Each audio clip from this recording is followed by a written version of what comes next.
That is the DEF CON Group's 801 badge, and it's really, really cool. I want to show it to you, but it's like a secret. They sent it to me a few weeks ago. You can kind of see it, like, I don't know, right there. Like, okay, you can't really see it, but, well, then again, they told me it was a secret, not explicitly to keep it a secret.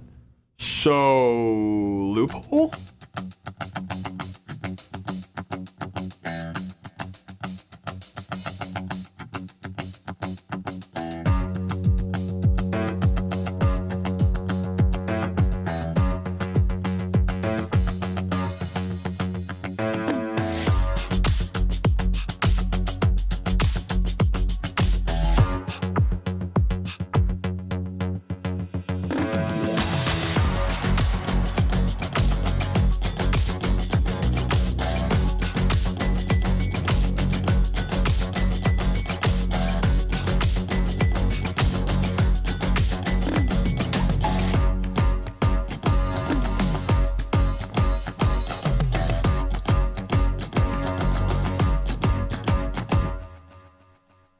Did you catch it when I went from playing the game on the board itself over to like a browser web-based interface? Because when I found that, that was remarkably cool because it kind of shows like what the team is trying to do with this badge. It's not a money grab, and that's one of the things I don't like about a lot of like the DEF CON badge life. It just adds to like the e-waste, and they're like boards with blinking LEDs which just do nothing. This team actually wants to produce something cool, and you can tell it from everything part of this badge. You can tell it from the hardware itself, just the details, the parts they picked. They're these nice, just like, oh, just clicky buttons. You can tell that the hardware they chose wasn't just like whatever was available, and they wanted to make sure it was good hardware, but they just put the effort in, not only to making just the whole design super nice, super crisp.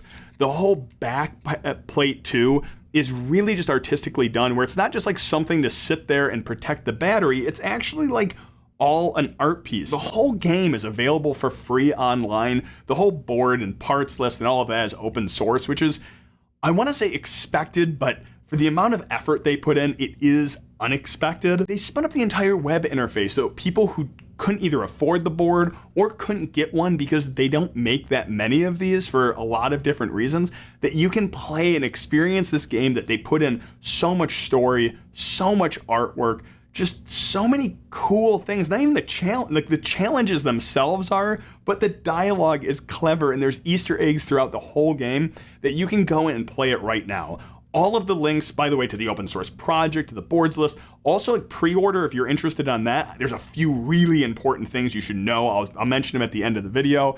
But the game itself, I will include a link down below because that's how I captured a lot of the footage of me playing, was this online interface, which is fully featured as far as they can get it, because there's a few like secret features inside the board as well around the hat, and there's like a temperature sensor and these other things that they might make use of in the future, or I just haven't gotten far enough in the game to find where that challenge is. The entire hardware specs are on their site, so I'm not going to just like read them off, because really I just want to talk about the software in the gameplay, because that was the thing which was just so cleverly done. You go throughout this world finding glitches and challenges and missions from all the different NPCs, and some of them will do things like ask you to fix something, or hey, gather all the sheep.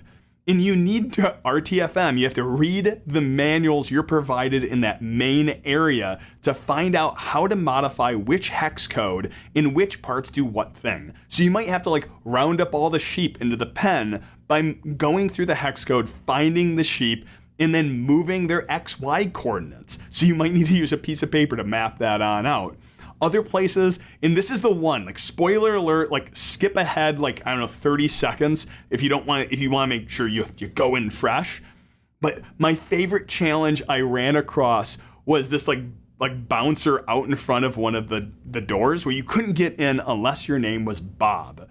So you went into the hex code and you had to do simple ASCII to hex to change your name so that your name was officially Bob, and then you could go in for the next challenge. Like, that is what's so cool about this. You modify what the hex code is by these buttons down below. This represents an entire byte in binary. And then you can add, subtract, XOR.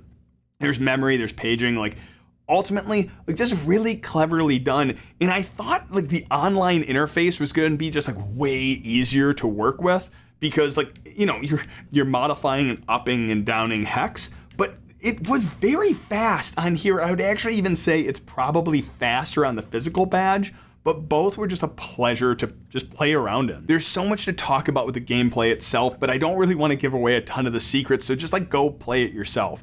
If you don't know any hex, it doesn't matter. That's the whole purpose of the game, is that you have to read a manual and you have to then start kind of reverse engineering what bits do what and what bytes you have to change in order to impact your environment. And that's what's really cool about that, because that's kind of a real life skill you have to learn. You have to go read a manual, figure out what you're supposed to be changing, and then go out and figure out what's going to happen. If you play the game, you fall in love with it, or you just love the hardware itself, you can buy one of these. And here's the information you have to know. To get your own DC801 badge, there's a pre-order page down below, and they told me probably about 2 weeks. Now, a couple things. I'm not affiliated with DC801. They just sent this to me. They did send it to me for free, but to be honest, I kind of like don't get products through my YouTube channel, so it was just a really freaking cool. But also, Admiral Potato did it knowing I wasn't like a huge fan of Badge Life, but my gosh, this, you might have sold me. Admiral, you do good work. We talked to Hamster last year about this. There's another video I will link, I don't know, like here in a title or something like that, where he talked about some of the hardware, but it was kind of like early on. So the pre-sale page down below, though, is for the next generation of this badge. And here's the important bit.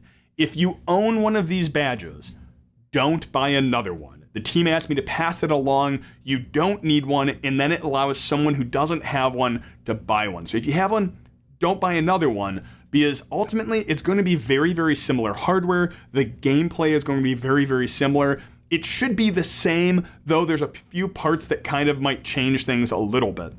However, they are coming out with a new art board, and I'm going to put a picture of it on the screen because it's really cool. And I thought the old one, this one right here, was really cool, but this one actually has, I think it's Vivi, is the wizard holding two flames, which should be full RGB, just configurable and hackable if you want to change them, and I think that is so cool. So if you already have a board, you don't have to pick up a full package because it doesn't really do any good. Plus, leave it for someone else, but do pick up an art board. The other one is they do have SAO, that's the shitty add-ons that they are also going to release for this badge. I haven't seen them. I don't know what they're gonna look like. And they put so much work in, and it's something that you can just sit down and play around with. It's very interesting. This is going to be my entertainment as I fly to DEF CON this year. Thank you for DC801 sending me this.